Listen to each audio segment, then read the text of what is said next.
riding down Church Street now west from the high school behind me to McCormick and the Channel Trail. There's actually a meeting tonight to discuss putting in a bike lane on this stretch of the road from McCormick all the way up to Dodge. And I actually learned a lot at the meeting. Things like who actually controls each section of the roadway between Evanston, the state of Illinois, the Metropolitan Water Reclamation District, and Skokie, which is the next suburb over here at McCormick, is the border between Evanston and Skokie, all have various control over the different sections of the road. So on the west side of McCormick on Church, Skokie is going to put in painted bike lanes on either side of the street. But Evanston has plans to put in a two-way cycle track on the south side that will have separate lanes for car traffic, separate from bike traffic, separate from pedestrians. And I know Evanston residents are really excited about this. These designs are proven to be really safe and really pleasant to ride on. So taking a closer look at the church section of this project plan, because it also includes some channel trail updates. The sidewalk for the bridge, which is controlled by the state, is going to be where we'll have to put our bike lane. And then at McDaniel, you'll transition into the two-way cycle track with a light at Pittner. Now, at the far east end at Church and Dodge, which is a pretty contested intersection as far as what plans are going to happen there, there's going to be actually a separate project for that. But in these renderings, the city has a concept to have both parking and an 8-foot wide bike path and the existing kind of 8-foot wide, I guess right now it's not really clear what the path is, but there's a path there existing, which will be more for pedestrians. Now moving back to the Channel Trail and further south to Dempster Street, the project is also looking to fill in a gap in the Channel Trail on the east side of the channel. And at Dempster Street, they're looking to solve that by putting in an underpass just like this one going underneath Addison on the 312 River Run, which is further south on the same Channel Trail network. And they're going to connect it by taking our cycle path onto the sidewalk and then adding a section of trail along the school district buildings and King Lab and connecting it with this underpass here along Dempster, which will save everybody using the system from this type of beg button and waiting. And I can't tell you how many times I've seen accidents right up here at the sidewalk. They're just not a safe place on a trail system, and the underpasses work so much better. So those are the two main projects that are happening on Church Street in the next couple of years. The city's timeline shows construction happening around 2027, maybe 2028. So the purpose of my ride today on the Channel Trail is I need to head to Home Depot because I'm updating my little basement shop area with some more lighting, and I've got some shop lights that daisy chained together, and I think they still sell them. It was years ago when I first got them, but I'm going to go pick up a couple more of these shop lights, and also out of some dish soaps and I think laundry detergent if they've got it. The great thing about having infrastructure like this Channel Trail is I can get from my house to the hardware store basically maybe 80% of the way on off-street trail, and with the Church Street project, that'll basically mean the whole route from my street to the store will be entirely on bike network.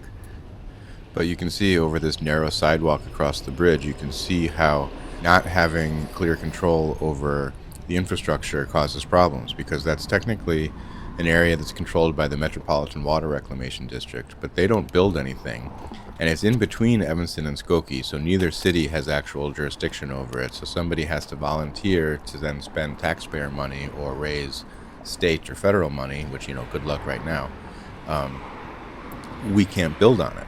Now here you can see I just went over a brand new section of off-street trail, and the idea is I think you cross at this light here, and the trail picks up on the other side of the street and goes all the way up to Dodge, passing by a school and the park and the new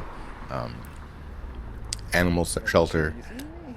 So Evanston has a pretty good outlook for bike projects and infrastructure projects, multimodal transportation, train and buses and pedestrian infrastructure ideas. And it all really came from a grassroots community level organization of residents who, for one, want that sort of thing and have organized into advocacy groups like the Evanston Transit Alliance.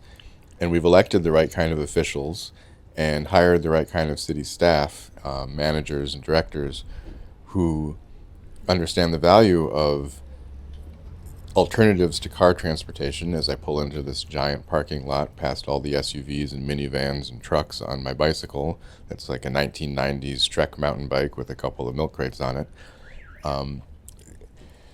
That's how it all starts. And I think especially now in the current political climate, being involved in what your community looks like and how you get around your community, how you live in your community, what your neighbors are interested in. That's really the key to, I think, surviving this moment in time. So, yeah, that's the big picture. But otherwise, I just took a nice bike ride to the store. I think more people should appreciate that kind of transportation option. I didn't have to pay for a car. I didn't have to get a license. I didn't have to get it insured. I didn't have to pay for registration. I didn't have to take up space on the road and take up parking in the lot. I was able to get some exercise in. I was able to move and breathe a little fresh air.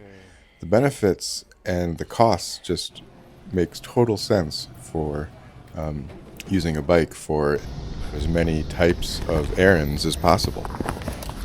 Well, I wanted to get laundry detergent, but I didn't like what they had. So just some dish soap.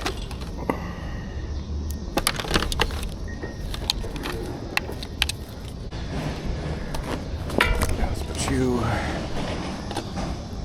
in there.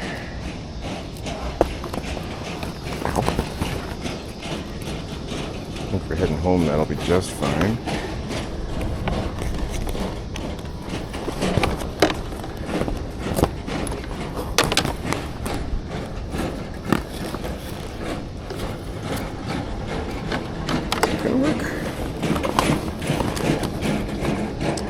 Let's grab this extra, one more bungee.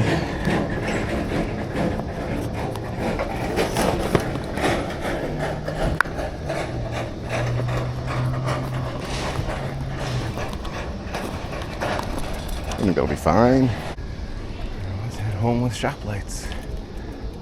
Now, of course, there will be trips to the Home Depot that won't be doable on a bike. I'll be getting something much larger that I can't carry on a bicycle. But in the past, I've had, sheets of drywall delivered. I'm not going to put that in my Subaru, although the Subaru will hold dimensional lumber just fine. And the number of times I go to Home Depot just to get a few things far outnumber the times I need to get something big that I need a car for. And if you notice, that parking lot was also full of rental vans. You could easily just rent a van for like $20 or $30 for an hour to run whatever you need home and then do it that way. That's a far more cost-effective way than paying hundreds of dollars a month for your car payments just to occasionally use it to haul something big when, most of my trips are easily done on a bicycle.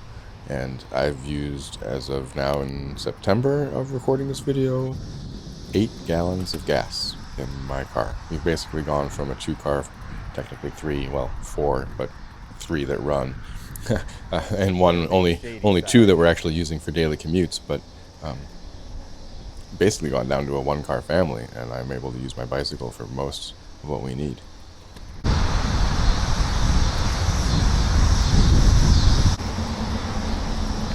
I feel like I should have red flags or something, like the canoe off the end of the car.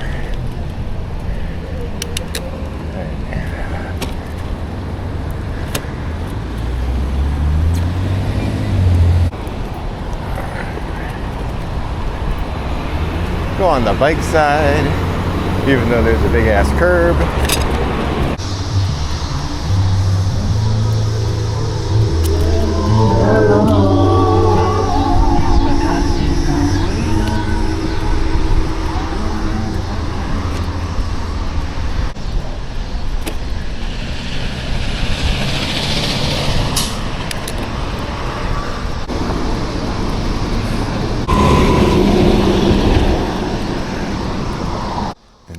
back at Church Street, and you can see the current sidewalk on the west side of the bridge and the bridge itself are outside of the project scope for the Church Street protected two-way cycle path.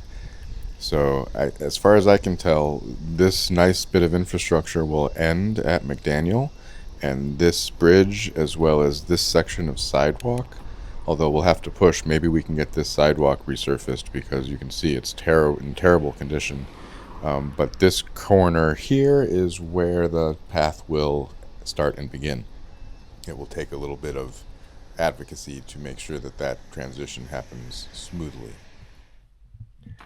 Welcome to my basement shop. As you can see, I didn't film hanging the lights, but they are clearly up, and it's a lot brighter down here. I don't know if you saw my DIY crane bell video, but it was a little yellow, a little dark. I'm finally able to see a little bit better for some of these projects I'm working on.